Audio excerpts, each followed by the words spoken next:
Salutations, utopians. Hope all is well in your world. As you all know, um, there's been a blockbuster trade in the NFL. Seems to be more of that these days. This time involving one of my personal favorite players in the NFL, George Pickens. As you all know, GP was in the middle, I believe, of a contract negotiation. And in the midst of all that, Pittsburgh post draft finally pulled the trigger on a deal, sending him to Dallas to join CeeDee Lamb and coach Brian Schottenheimer, newly appointed head coach Brian Schottenheimer. First and foremost, the Steelers gave up. The Steelers get from Dallas a third and a fifth. Third will be in 2026. The fifth will be 2027. Um, they'll also the Cowboys, along with getting Pickens, will get a sixth-round pick um, for his services. It's a little tricky. People might think that the Steelers got fleeced, but when you take into account um, you're in the middle of a negotiation, and if both parties are not on the same page in terms of value, it gets out pretty quickly. Agents have a lot of relationships, sports agents, and so it kind of forced their hand a little bit once the Steelers realized, and before I get to the Cowboys, even though this is primarily a Cowboys uh, video, feel bad for DK Metcalf, because it's like it feels like all his whole career he's been kind of held back due to questionable you know opportunities and abilities around him that had nothing to do with him. I think he could be a generational wide receiver, but he's being restricted with limited quarterback play, and and that's no slight to Geno, but there's definitely a ceiling, and you're in Seattle one minute, and then you're getting swapped out for Cooper Cup, a triple crown wide receiver who has deep roots to the Seattle franchise community. And it's just like, okay, they send me to Pittsburgh. Oh, it's going to be me and George Pickens, but we don't have a certified quarterback. Now, they got Will Howard in the draft, but you would think there would be at least one true, proven, established quarterback um, to kind of mentor that bullpen, so to speak. I know that's more of a baseball phrase, but um, and instead he's just kind of left out on an island once again. Rookie running back, uh, no quarterback really that has proven themselves. Looks like might have regressed in terms of environment. At least with Pickens, you might see more opportunities despite a lackluster quarterback performance, because you got guys who have to pick their poison. But now Pickens is gone, and you're just there with $100 million in a glass ceiling. Looks like an environment where he'll, much similar to Seahawks, maybe slightly worse, where low scoring games won by the defense, keep the possessions low, time of possessions in a favorable scale, and hope that you come out with the dub. Hopefully he has the resilience and patience for that until they figure out what they're going to do, because they just seem to not be able to find a quarterback. On Dallas' side, they're in a very dangerous position. They did not have a loud off season. They have cut a lot of fat in their own way. They are paying Dak a considerable amount of money. Till now, he's been exactly what he is, and nothing more, nothing less. A quarterback who needs a whole lot if you want to get desirable results. And to be quite frank, that never will make, to me, a quarterback worthy of getting paid what he's getting, if you're going to be a person who still needs plenty of instruments to orchestrate the symphony.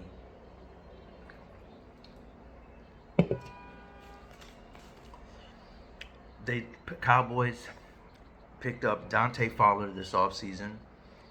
They got Javonte Williams from the Broncos and Miles Sanders from the Eagles. Oh, I'm sorry, of Carolina, formerly of the Eagles. Not really needle moving guys, to be honest with you. Not anything too exciting. However, they did in the draft get two young prospects. Blue from Texas, Mustaf. Um,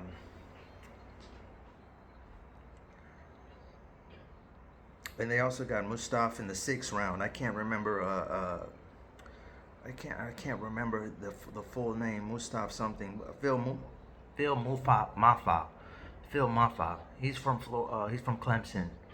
He kind of reminds me a lot of Troy Hambrick, 6'1", 234. Not extremely explosive or athletic, but good instinctful, patient runner. From everything that I gathered from tape, Blue is an explosive kind of guy. He's a home run kind of guy. They did lose their premier running back to the Titans. Didn't look like they lost much, but it did hurt that last year they lost out. They gave away Dowdle for $5 million to Carolina, who's going to be looking, who I expect to see a very exciting offense out of. They just completely nailed it this offseason from the offensive side of the ball, assuming Bryce Young's second half performance wasn't a stat padding effort, and he's actually that guy.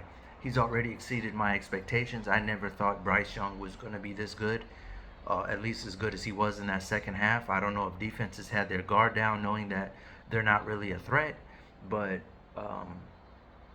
sometimes it's easier to perform when there's no expectations, and Carolina had absolutely none by the end of the year. To the point their tickets were going for $2. But the Cowboys have had a very lean, no non-extravagant, no fat, just straight healthy off season, and I think they can be middle of the pack, decent team.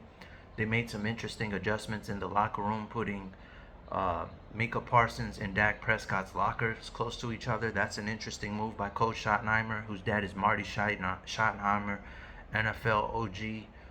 Has had some very nice success in the NFL. He's a brilliant man. His father was a brilliant man. He is a brilliant man. I think he's still alive. I hope I don't make it sound like it's past tense.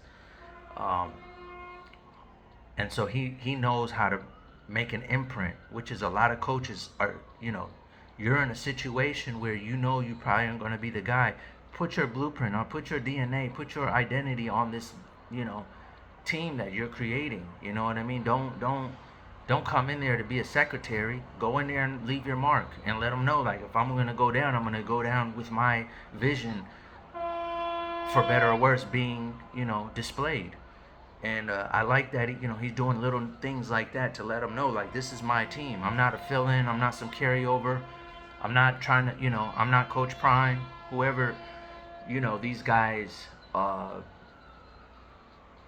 whoever's been rumored that was supposed to be rumored to be the next coach, it was completely out of left field. I didn't hear a single soul bring up, Brian Schottenheimer. But he's got a vast history in terms of being an offensive coordinator. For years, decades, over a decade. Got quite a lengthy resume offensive coordinator for Sam Darnold, was with the Georgia Bulldogs, with the Indianapolis Colts. So let's get to the draft, though. I mentioned the two running backs the Cowboys got. They used their first pick in the first round to address the trenches, Alabama guard.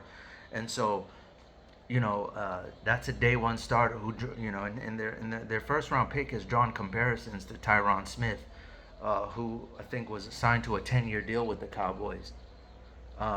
Second round, they went undersized pass rusher, Donovan Easy from Boston College, one of those undersized, built like a heavy linebacker with a tremendous burst off the line of scrimmage. Third round, they went with Sharon Revelle, a cornerback, lengthy, long quarterback, 6'2", 194, extremely athletic, knows how to press, great coverage guy. Everyone's trying to find that next Richard Sherman. I don't know if he's as technically sound, but he's from, he's definitely has potential, and he goes to Eastern Carolina, so a little bit off the radar, but he's definitely displayed some promise. Fifth round, they went Shamar James, he's a linebacker, and I mentioned Sharon Revelle, 6'2", 194. Shamar, you want to know just how undersized he is. He's only about 28, 25 pounds heavier than Revelle, but he's a linebacker, very rangy, very fast, can play special teams. Immediately will be somewhere on special teams.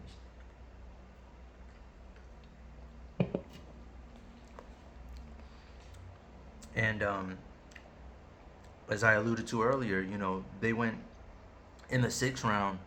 I mean, it was a sixth or fifth round. No, sixth round. They went, Blue, Jaden Blue, Texas, over there with Archie Manning, and basically hometown guy. Everyone got to watch him. Uh, he runs he runs with passion, and that guy, he might not be a power runner, but he runs with intention.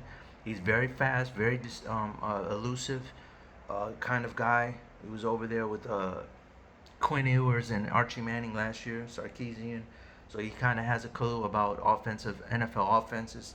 And then, they went Comiers, who first 2 or 3 years was at Rhode Island. So they addressed the trenches again in the sixth round, and then went to Oregon.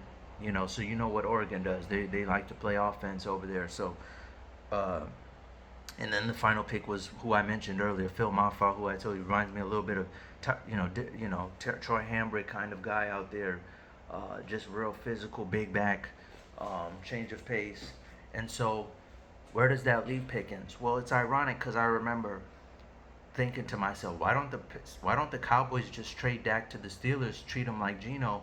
And ironically, later on down the line, the Cowboys are like, now let's bring, you know, Pickens to Dallas, which is what you want to see. Because I'm gonna be honest with you, I tell people all the time, CeeDee Lamb is not really a one.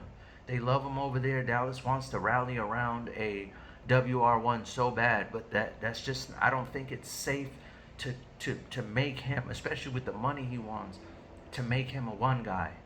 And so, there's a guy in Dak who definitely had his moments last year, but ultimately at the end of the day, is he more of an upgrade than Russell Wilson? Surely. And if they can protect him, even better. You're going to get what you need out of him. But, Pickens was a professional last year, but you knew he needed a quarterback. And I believe in my whole heart of hearts that he's a WR1. If being put in the right environment. And I love the way he sets culture and tradition. I'm just shocked that the Steelers would have made this trade, especially when you don't have a guaranteed prospect at quarterback. You want to make their job as easy as possible. Maybe having two guys like that would have been too much pressure on a quarterback, but him going to Dallas can restore some type of energy and vibes. Him on that platform can really reignite that Des Bryant type of mindset over there, because you do want a culture setter, outside, because Dak is not the rah-rah kind of guy.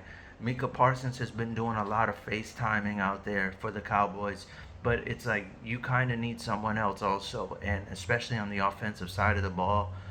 CD's not going to be that guy either, and they don't have a notable name right now at running back, so Cowboys went ahead and said, okay, let's get somebody with a strong presence, and they're doing the best they can. They are admitting though that they knew they made a mistake with Amari Cooper, and so whether he's a better version or not, the good thing is the Cowboys really haven't been a WR2 away from being serious contenders, but it shows the fan base that they mean well, and this was a big time move because, as you all know, people kind of been looking at the Mavericks with the side eye, and some people, such as myself, that thought maybe perhaps with the casino controversy, maybe the Cowboys are punting on the season. But this was an extremely telling deposit that they are in win now mode, and they are trying to punch where it matters the most. And I think all in all, it's a great message to send to the masses that we want to win, and to your ticket holders. And I got a lot of respect for him for this trade. Definitely took me for a surprise, especially being after the draft. But business was handled, and I think it was a great job by them to just send the right message that they are intending to win, and not just pocket the fan base's tickets money. So kudos to them. It was a good trade. I'll try to do better next time. Utopians Global out.